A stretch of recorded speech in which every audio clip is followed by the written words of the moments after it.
If your financial numbers are late, you're not behind on your admin, you're leading the business blind. And when that same issue resurfaces every 2 to 3 weeks, that's not bad luck, that's drift. In volatile environments, the correction window has shrunk significantly, and where it used to be like really 2 to 3 months, now it's just a handful of weeks. So in this video, I'm going to show you the 4-week drift pattern, how to spot it early, what it's also costing you. I'm going to go through the cadence that then pulls you back on track before everything turns into a big mess. And how do I know this to be true? Well, I've been doing this now since 2010. I'm bringing in the principles that we've learned from getting people's profit and loss and balance sheet every single month that we can see the real changes that make a difference.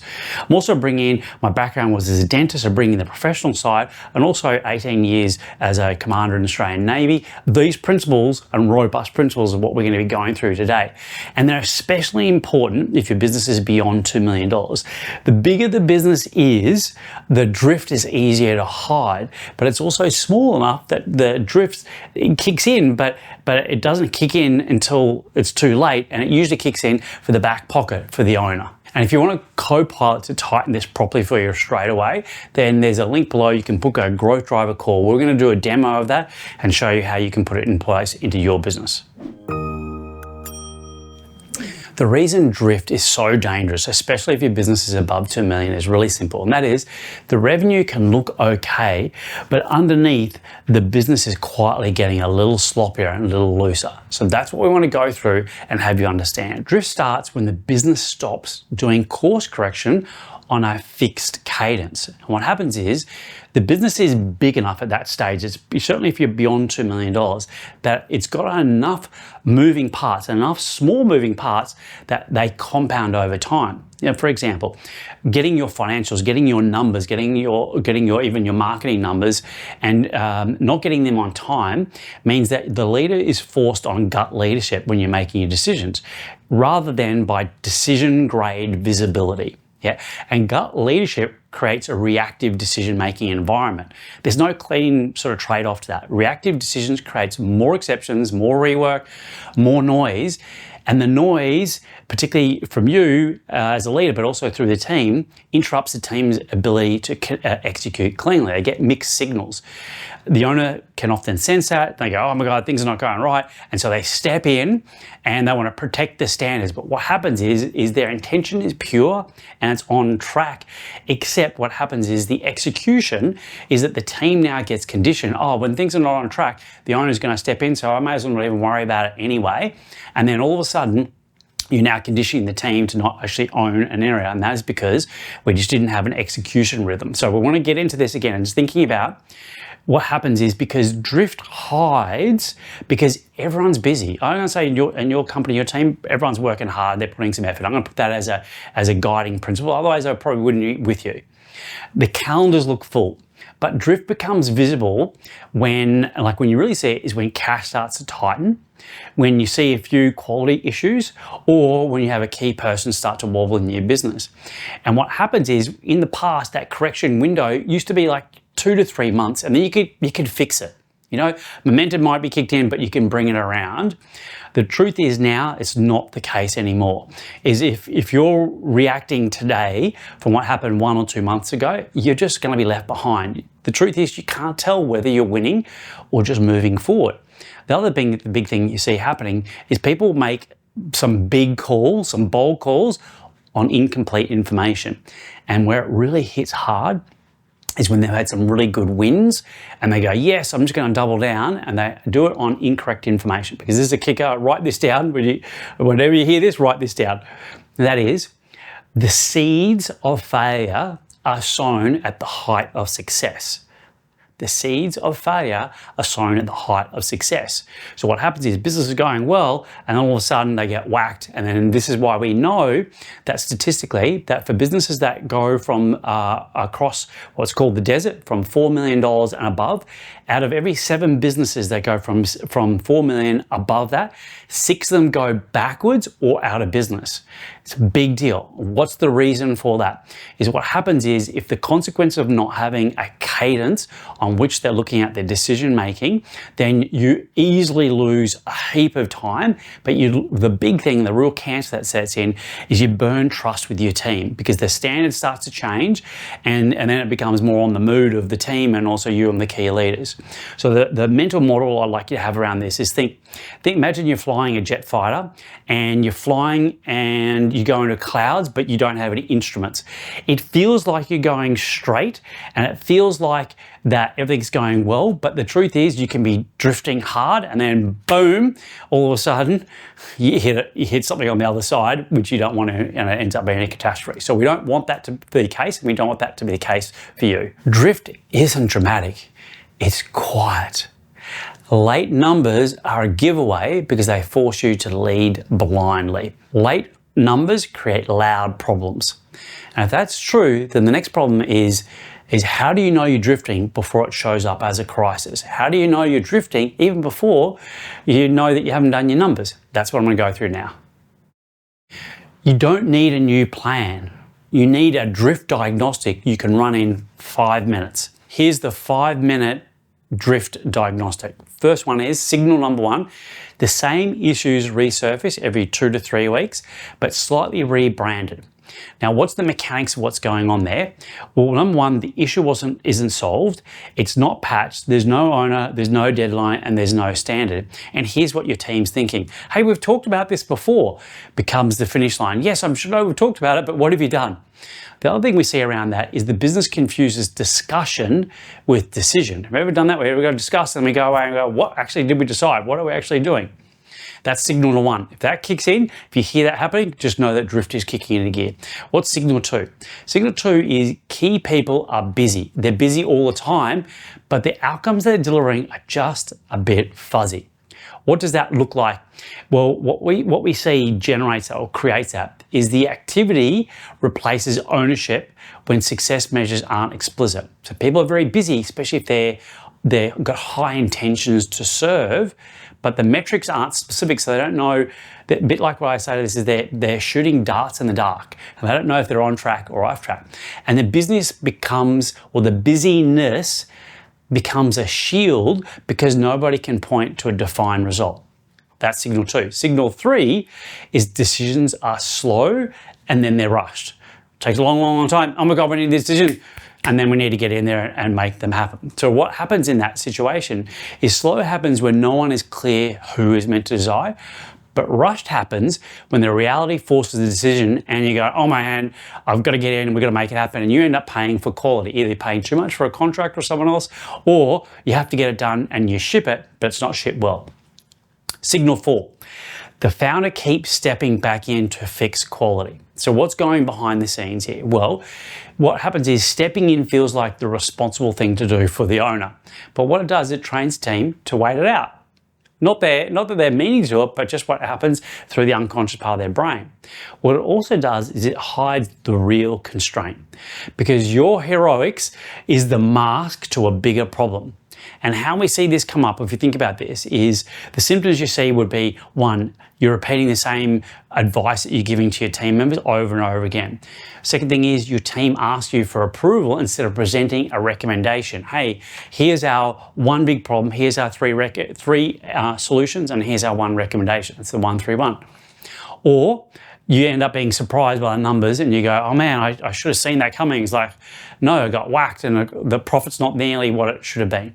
The consequences of that is that you lose your leadership bench strength, because good people hate ambiguity and they go, I'm out of here. I want to go somewhere where there's a lot more alignment and I've got clarity in what they're doing. The other thing that happens is you increase the key person risk, because only a few people can truly make it work. So here's a good example of something you can use straight away. So look at the list of the last 3 recurring issues that have come up in your business right now, and ask this question: who owns the outcome, by when, and what does success or what does done look like? Those 3 questions. Who owns the outcome, by when, and what does success or what is done look like? And answering that's going to really help you to know, have I got the clarity on what the outcome is and who's actually owning it? And if you don't, guess what? We know that drift's going to kick into gear. If the issue keeps on returning, it's not that the thing is a problem. What is missing is an operating rhythm. That's what I'm going to go into now. The cool thing is that drift is diagnosable. In other words, you can see it in advance before it hits the bottom line. But the recurring issue loop and fuzzy outcomes are the smoke that you see. And when you start to see the smoke, as the saying says, when there's smoke, there's fire. And if it keeps on coming back, we know that nobody is owning it. Even if you can see the drift, you still won't fix it without a cadence that forces a course correction. And the fix isn't more hours. It's a rhythm that stops you leading from just your gut. Yep. The minimum standard we have on this is 4 hours a week working on your business, not in it. When I mean on it, I mean proper strategic thinking. So what does that look like and what does on the business mean? It means that it's your critical thinking time. One of my mentors, a fellow by the name of Keith Cunningham, smart guy, says the single most important thing, that the highest leverage activity that a business owner can do is critical thinking time. So working on the business is critical thinking time, it's decision time, it's review time, it's not delivery time. Now, without protecting that time, the urgent always wins and drift becomes normal. What we want to do is, as another fallback on that, is put it into your diary every 2 weeks, a check-in that forces a course correction before you get to week 4, before it becomes too late. So think of what a lot of people would do end of month. Do that at the second week in, and every fortnight from there, or every 2 weeks. And every 2 weeks is a sweet spot because it's frequent enough to catch the drift, but not so frequent that it becomes theatre.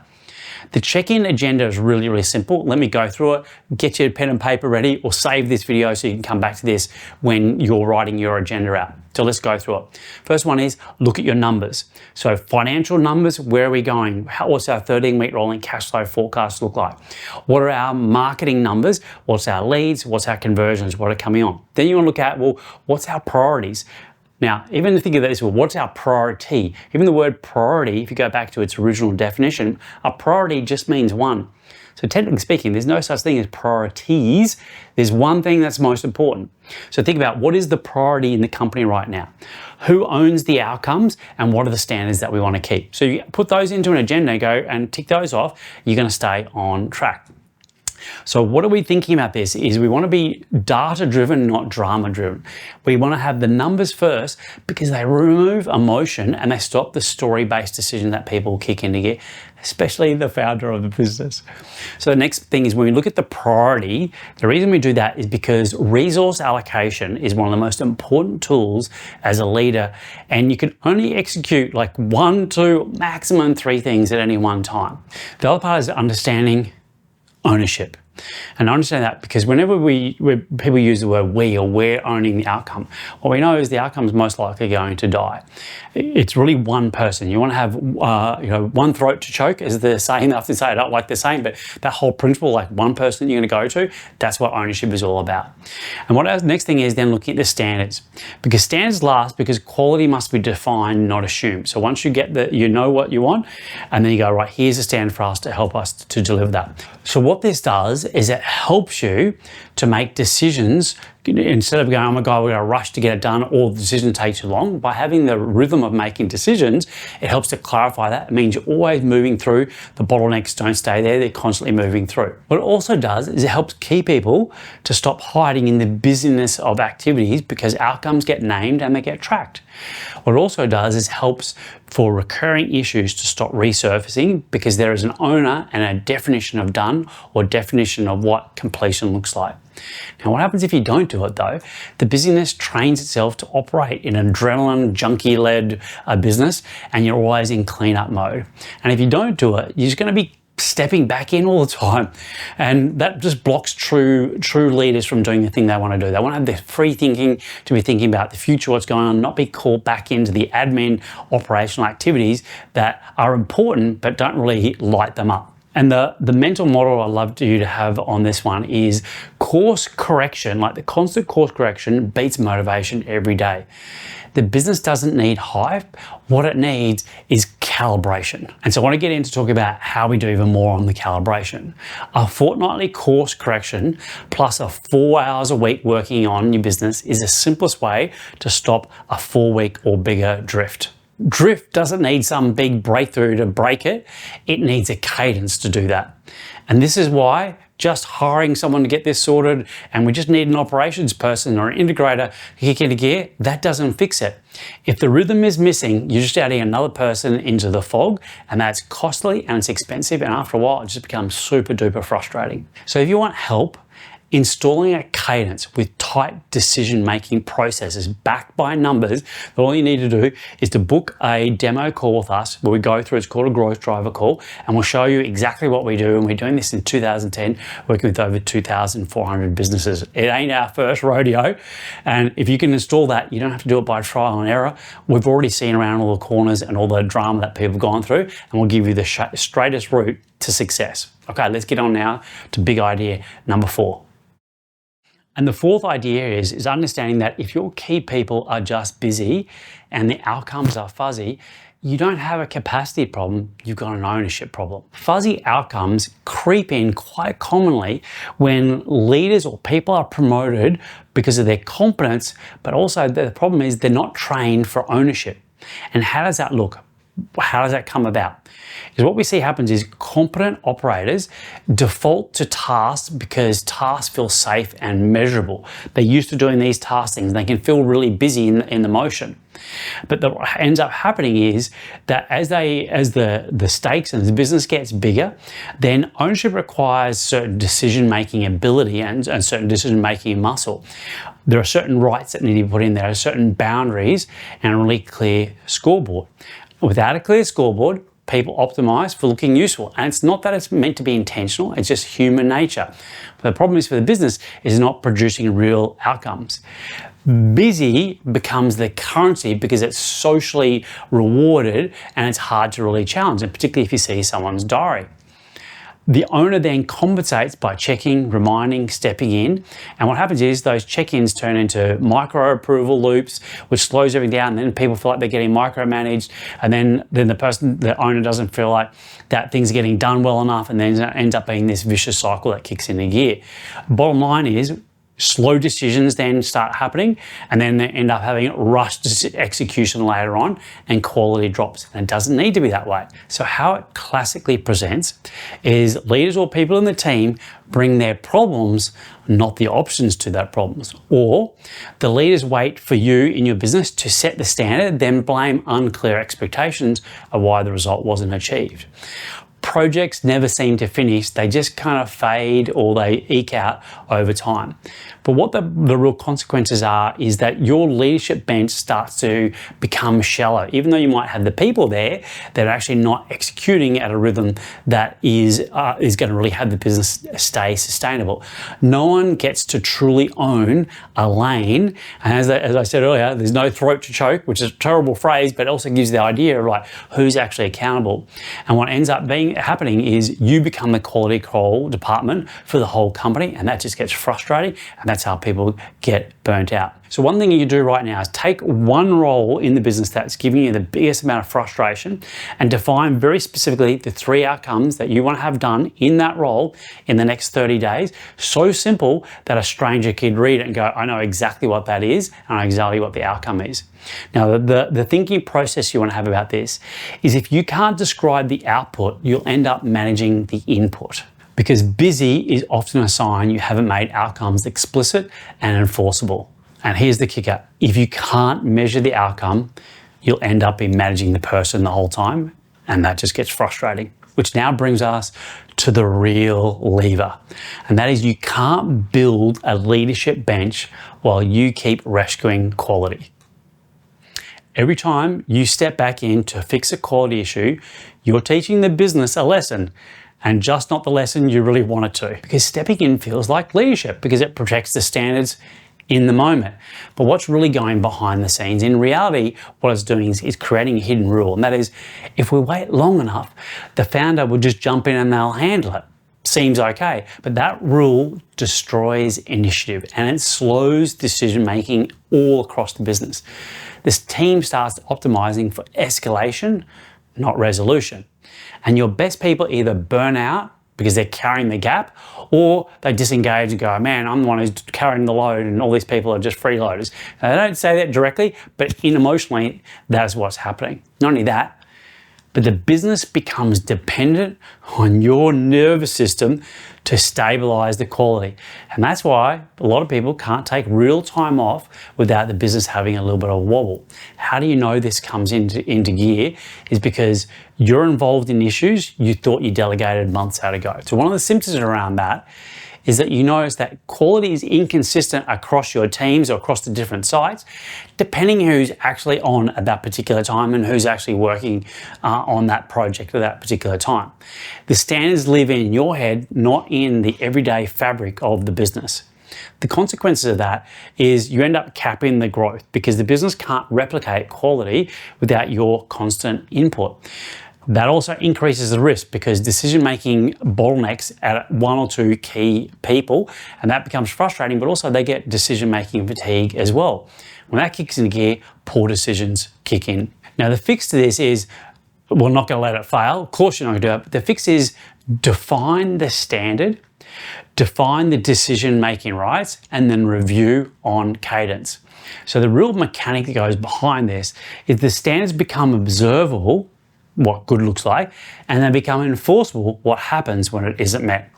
For example, pick a recurring quality issue that comes up in your business and just write a handful of lines around the standard the team can follow without you. What would you expect them to do, but also what would you expect them not to do? Because what we know is the leadership muscle in the business is built in the review cycle, not in the get in and I'm going to rescue cycle. And you don't build your leadership strength by being a hero. You get it by installing standards and reviewing them on a very specific cadence. Rescue and rescuing kills ownership. Now, here's what most people miss. Once you install the cadence, the business gets calmer and it gets faster because you stop guessing. So a reminder, if your numbers are late, if you're leading blind, and if the same issues keep coming back every 2 to 3 weeks, you're not unlucky, your business is in drift. So if you would like help to tighten your decision cadence, to improve the ownership, and actually to make decisions based on the real numbers, then click on the link in the description and book a demo with us, and we'll go through in a growth driver call exactly how we have done that now since 2010 with over 2,400 businesses. We hope that's going to help you out as well. Key message for you is data over drama, course correct before you get to week 4.